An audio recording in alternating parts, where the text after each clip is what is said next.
So guys welcome है आपका आज जयपुर में। और मैं हूं आनंद आर्नोल्ड क्लासिक में और मेरे साथ हैं दो बहुत ही खास गेस्ट।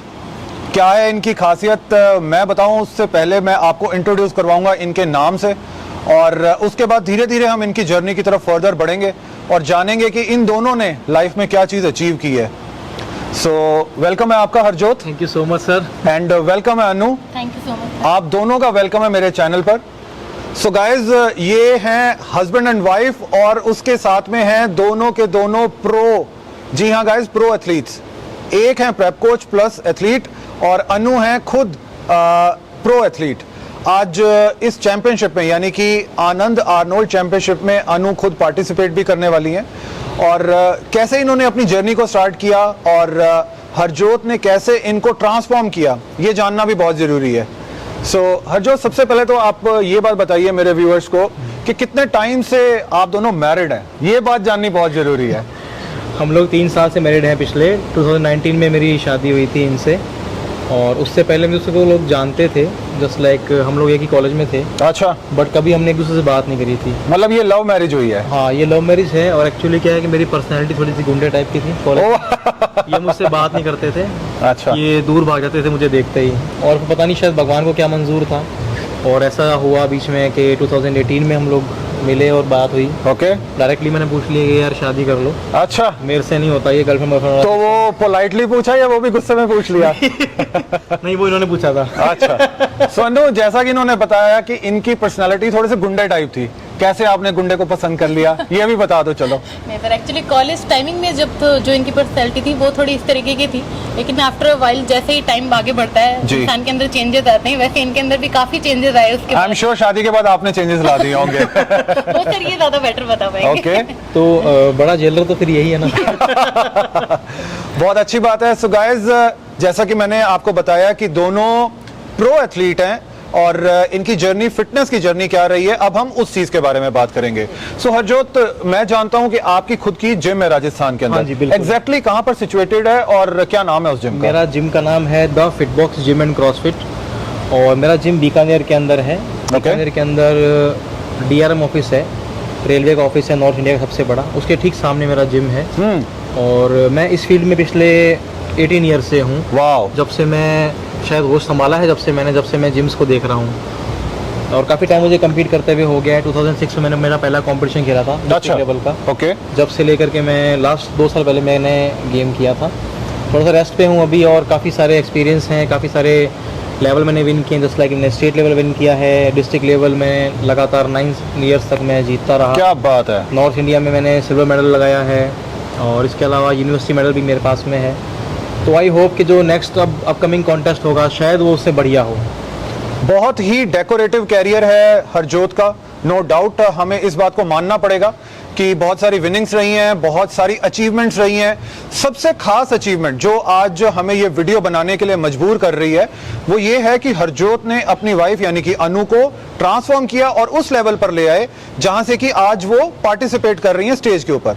सो अनु, थोड़ा सा आप अपने इस फिटनेस जर्नी के बारे में बताइए कि कहां से आपने स्टार्ट किया, किस चीज ने आपको ट्रिगर किया? क्या हरजोत ने आपको जबरदस्ती ट्रांसफॉर्म किया है या अपनी इच्छा से आपने खुद को ट्रांसफॉर्म होने दिया? कि एक्चुअली टू बी फ्रैंक, इनसे शादी से पहले मेरा फिटनेस से कोई लिंक नहीं था जी। बट जब मेरी इनसे शादी हुई और मैंने इनका डेडिकेशन देखा फिटनेस की फील्ड में, तो मुझे समझ आया कि एक प्लेयर जितनी हार्डवर्क करता है, मतलब उसके पीछे बहुत मेहनत होती है। True. और मैंने देखा कि इसमें खास करके जो लड़कियां हैं वो बहुत पीछे हैं अभी। तो मैंने सोचा कि क्यों ना एक बार इस चीज को आगे बढ़ के देखा जाए, तो थोड़ा थोड़ा इसमें इंटरेस्ट लेना स्टार्ट किया। Okay. फिर थोड़ा इंटरेस्ट आने लगा, थोड़ा अच्छा लगने लगा, तो आई थॉट क्यों ना ट्रांसफॉर्म करके अपने आप को एक अच्छे लेवल पे लेके जाया जाए। Okay. और उसके लिए सबसे बढ़िया कोच तो फिर इनसे बेटर मेरे लिए कौन है? बहुत ही अच्छी बात है।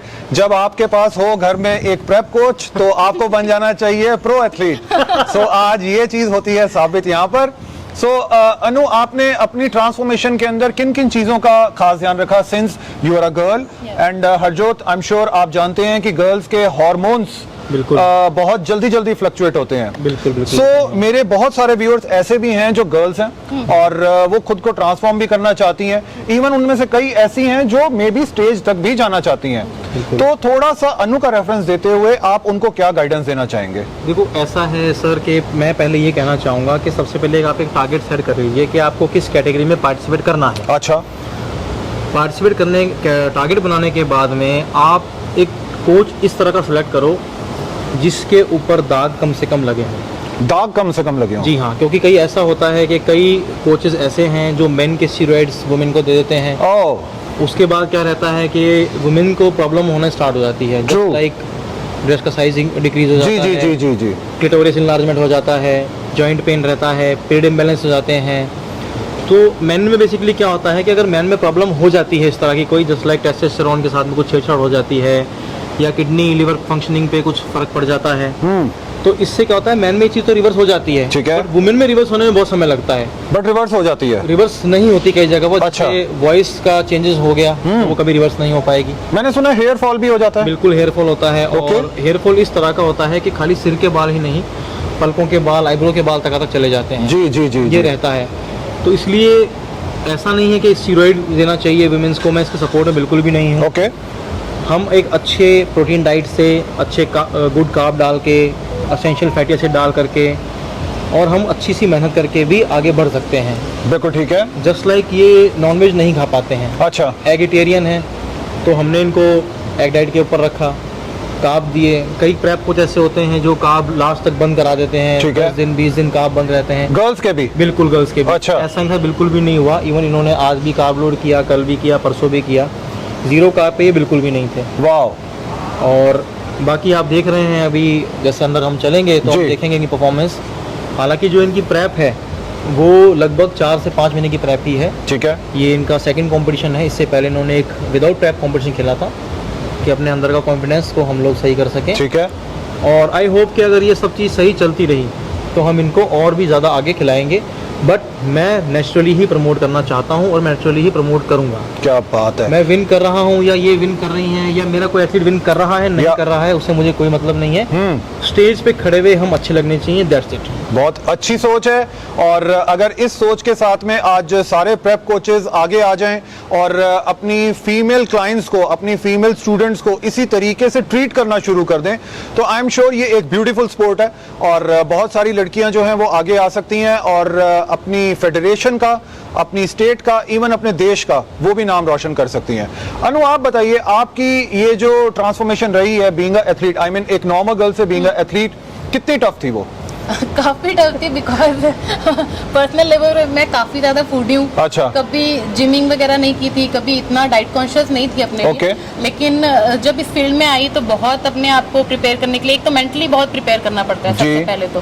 बिकॉज ऐसा होता है कि जब आप कई चीजों के रेगुलर बेसिस पे आदी होते हो, आपको वो छोड़ना पड़ता है तो बहुत थोड़ा डिफिकल्ट हो जाता है। Yeah. तो मेरे लिए वो चीजें थोड़ी सी डिफिकल्ट थी। लेकिन ये होता है कि आपके पास अगर अच्छा कोच है, वो आपको अच्छा सपोर्ट कर रहे हैं, जी। आपको अच्छी गाइडेंस दे रहे हैं, तो ये सब चीजें बहुत ईजी हो जाती है। Right. वैसे पर्सनल लेवल पे मुझे फिजिकली कोई ऐसा इशू नहीं आया अपनी पूरी जर्नी के अंदर। जी। और बहुत अच्छे से मुझे जो गाइडेंस है वो मिली, वर्कआउट बहुत अच्छे से हुआ, डाइट को जो मैंने मैनेज करके चला तो जिस तरीके के रिजल्ट जो आने चाहिए तो वो बेस्ट टू बेस्ट रिजल्ट आए। अच्छा। तो बेसिकली मुझे ऐसा लगता है कि सब चीज़ें डिपेंड करती है कि आपके माइंडसेट के ऊपर आप कितने कॉन्शियस है। बिकॉज कई बार लोग ऐसा होता है कि थोड़ा सा कर नहीं पाते हैं चीज़ों को और बैक ऑफ कर लेते हैं। तो वो थोड़ा आपको मेंटली अपने आप खुद प्रिपेयर करना पड़ेगा कि नहीं ये चीज़ मुझे करनी है, मुझे आगे बढ़ना है। वो मेहनत तो हम खुद ही कर सकते हैं। True, true, है ना? true, true. तो बस वो वाली चीज़ें, मेहनत आपके ऊपर है, बाकी आप जितनी मेहनत करेंगे उतना अच्छा रिजल्ट मिलेगा। Absolutely right. सो गाइज, ये एक बहुत ही इंपॉर्टेंट बात है कि मेहनत करनी हमारे हाथ में है और रिजल्ट भी आप खुद ही लेकर के आ सकते हैं, कंसिडरिंग आप एक नॉलेजेबल कोच के अंडर ट्रेन कर रहे हैं, राइट गाइडेंस में हैं और राइट तरीके, यानी कि कुछ आपने गलत सब्सटेंस का यूज नहीं कर लिया है अपने ऊपर। इन सब चीजों का आप खास ध्यान रख रहे हैं। अनु एक बार बताइए, ये बोला जाता है कि बॉडी बिल्डिंग जो है या ये जो हमारी स्पोर्ट है ये बहुत महंगी गेम है। Being a husband wife, I am sure आपकी अपनी एक पर्सनल लाइफ भी है, घर भी है, इसके अलावा आप दोनों ने अपनी अपनी इस गेम के ऊपर पैसा भी खर्च करना होता है। बिल्कुल। कितना एक्सपेंसिव लगता है आपको? सर मैं पर्सनली लेवल पे अगर कहना चाहूँ तो जैसे हम एक्सपेंसेस को मैनेज करके चलें तो ये इतना महंगा गेम नहीं है जितना आजकल लोगों ने बना रखा है। अच्छा, रीज़न बीइंग जैसे क्या है कि प्रोटीन की क्वांटिटी अच्छी किस्म में होगी, चिकन एंड एग में होगी। जी जी जी। आज से पहले भी 15 साल पहले, 20 साल पहले पीछे जाते हैं, वहाँ पे सप्लीमेंट्स नहीं थे, तो कुछ तो वो एक्स्ट्रा करते होंगे। ठीक है।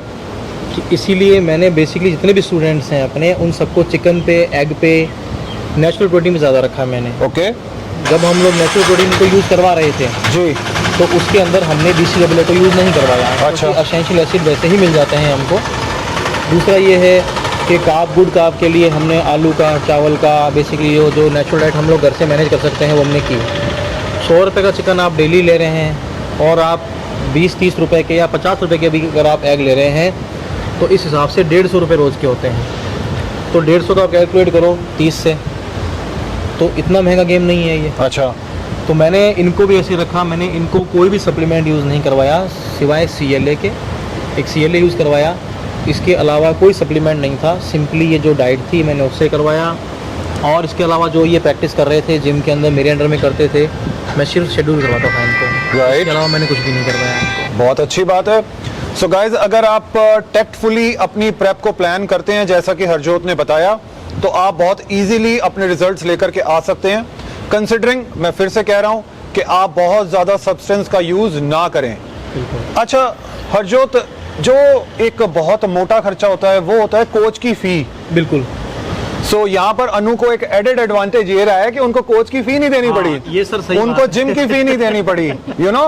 और कुछ ऐसी चीजें होंगी जो ऑलरेडी आप यूज कर रहे होंगे और अनु को भी शेयर करने को मिलती होंगी साथ में। सर।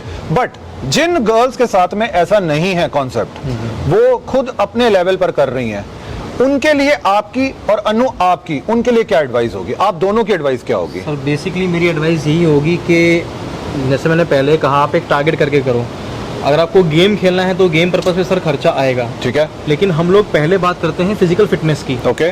जब हम लोग फिजिकली फिटनेस चाहते हैं तो ऐसा नहीं है, क्योंकि मैंने बताया मोटा मोटा खर्चा आपके 6,000-7,000 रुपये आता है। या मैं देखता हूँ बहुत सारी लड़कियाँ पार्टी करने जा रही हैं, ड्रेसेस मंगा रही हैं, तो वो खर्चा उनमें भी तो होता है। वो ना करके हम या क्या करें, हम हमारी फिजिक को सही कर लें। ओके। उससे ये रहेगा कि मैं लॉन्ग लाइफ फिट रहूँगा, हाँ। या मैं फिट रहूँगी लॉन्ग लाइफ। Okay. इसके अलावा क्या रहेगा कि जो कपड़े मुझ पर अच्छे नहीं लग रहे थे वो लगने लगेंगे। आप एक सस्ती टी-शर्ट भी पहनोगे तो लोग आपको कहेंगे वाओ, अच्छा, what A personality, what a body. उस Okay. टाइम उसको ये मतलब नहीं है कि उसने ये टी-शर्ट 5,000 की पहनी है या 500 की पहनी है। अनु आप कितना एग्री करते हो इस बात से कि आपको अगर फैशन छोड़ना पड़े तो?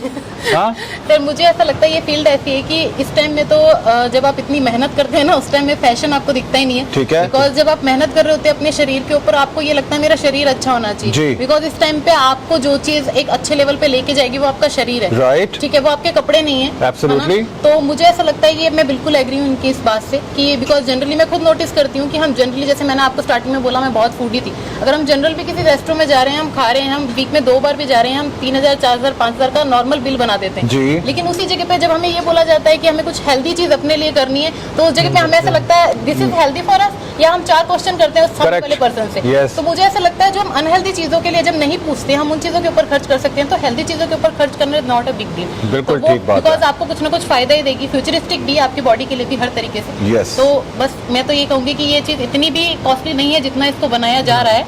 कुछ लोग भी बना रहे हैं, कुछ मुझे लगता है एथलीट खुद भी जो है वो भी इस चीज के ऊपर ध्यान नहीं दे पाते हैं। उनको ऐसा लगता है अच्छा हमने बाहर वाले पे तो हम खर्च कर लेते हैं, इस वाली चीज पे नहीं खर्च कर पाते। Right, तो right. ऐसा नहीं है, वो सेम इक्वली ही इसका अमाउंट पड़ता है। अगर आप वहां ना लगा के अपनी हेल्थ पे लगाएंगे, वो आपके लिए लाइफ लॉन्ग बेटर रहेगा। Absolutely right. सो गाइज, मैं इस बात से 100% एग्री करता हूँ। आई एम श्योर मेरे व्यूअर्स में से बहुत सारे लोग इस बात से एग्री करेंगे कि अगर आप थोड़ा सा माइंडफुली अपने बजट्स को टैकल कर लेते हैं, मैनेज कर लेते हैं, तो आप इस गेम को इजीली सरवाइव करके ले जा सकते हैं। आई मीन इसमें ऐसा नहीं है कि आपने एक गेम खेला और दूसरी बार आपने सोचा कि नहीं बहुत महंगा था तो हम छोड़ देते हैं इस चीज को। आप इस चीज के साथ सस्टेन करके जा सकते हैं। सो ये तो हुई गाइज आप दोनों की जर्नी की बात आज तक की। नाउ मैं एक थोड़ा सा सिंसियर क्वेश्चन आपसे पूछना चाहूंगा हरजोत, कि ऐसा क्यों है, मैं पिछले 2 दिन से यहाँ पर बहुत सारे लोगों से मिल रहा हूँ राजस्थान के अंदर, ऐसा क्यों है कि राजस्थान में से अगर मैं किसी एक टॉप ऑफ द एथलीट का नाम लेना चाहूँ तो वो नहीं मिल रहा मेरे को? Why is that? सर देखो, ये सबसे बड़ा स्टेट है इंडिया का, और मैं पिछले 18 साल से इसके अंदर हूँ, जी। करियर मैं बना रखा है मैंने इसके अंदर। लेकिन ऐसा है कि सर यहाँ की जो फेडरेशंस हैं, एसोसिएशंस हैं, उनके अंदर एका नहीं है। ओके ठीक है। दूसरा ये है कि बहुत सी हमको गवर्नमेंट की फैसिलिटीज़ मिलती हैं, जस्ट लाइक TADA मिलता है। जब हम मेडल लगाते हैं जी। गोल्ड, सिल्वर या ब्रॉन्ज, तो क्या है कि 1 लाख रुपए तक की हेल्प मिलती है, जी। 50,000। बाकी सब गेम्स में ऐसा है, लेकिन बॉडी बिल्डिंग में नहीं है। ओके इस कारण से सर क्या है कि जब हम ये देखते हैं कि इतना पैसा हमने लगाने के बाद हमें कुछ नहीं मिल रहा, कुछ चीज़ों के कारण आपस में एक सहमत नहीं है, एक राय नहीं है, जी। तो उसका सर्वाइव सर उसको फेडरेशन को नहीं करना पड़ता, प्लेयर को करना पड़ता है। ये आप पर्टिकुलरली राजस्थान का बता रहे हैं या एंटायर पैन इंडिया का बोल रहे हैं? सर मैं ये बेसिकली मैं राजस्थान से ही ज़्यादा बोल रहा हूँ इस अच्छा, चीज़ को, ओके, ठीक है। क्योंकि हम लोग देखते हैं दिल्ली है, हरियाणा है, मुंबई है, यहाँ पे बहुत सारे ऐसे ऐसे बॉडी बिल्डर्स हैं, बेसिकली तमिलनाडु, केरल, जी। आप बहुतों से मिले हुए भी हैं। बिल्कुल। तो यहाँ पे बहुत सारे बॉडी बिल्डर्स हैं जिन्होंने अपना नाम, हम अपने स्टेट का, डिस्ट्रिक्ट का नाम इंडिया लेवल पे, इंटरनेशनल लेवल पे किया है। जी। लेकिन राजस्थान के अंदर ऐसे शायद 10 एथलीट भी मैं नहीं गिना सकता आपको इतने सालों बाद भी, कि जिन्होंने अपना नाम किया हो। तो आपकी तरफ से ट्रू सजेशन क्या होगा? आई एम श्योर कोई ना कोई फेडरेशन के भी जरूर इस वीडियो को देखेंगे। अगर आप अपनी तरफ से एक सजेशन देना चाहें, कोई क्रिटिसिज्म नहीं है, बट हेल्दी सजेशन है, और आपकी तरफ से एक पॉजिटिव फीडबैक है उनके लिए कि अगर वो ऐसा करें तो शायद गेम और ऊपर आ सकती है। वो सर पर्सनल सजेशन मेरा ये है कि एक फेडरेशन प्लेयर को नहीं बनाती, एक प्लेयर फेडरेशन को बनाता है। अच्छा। यदि हम लोग एक राय होकर काम करेंगे सारे, तो शायद हम दोनों का, यानी कि फेडरेशन का भी और एथलीट का भी, दोनों का भला हो सके। ठीक है। और हम लोग चाहे एक टीम बना के काम कर रहे हों, तो इससे जो क्या है कि क्रीम लोग हैं वो आगे आने स्टार्ट होंगे, जो गुड एथलीट हैं उनको प्रमोट करेंगे, और साथ में क्या है कि एक स्पोर्ट्समैनशिप डेवलप होगी, ठीक है, कि एक प्लेयर दूसरे प्लेयर को पुश करेगा। राइट। ये मैं पर्सनल लेवल पे चाहता हूँ कि ऐसा कुछ हो हमारे साथ में, या ऐसा कोई रूल बने कि सारी फेडरेशंस एक हो जाएं और गवर्नमेंट का सपोर्ट भी बेसिकली इसको मिले। Very nice.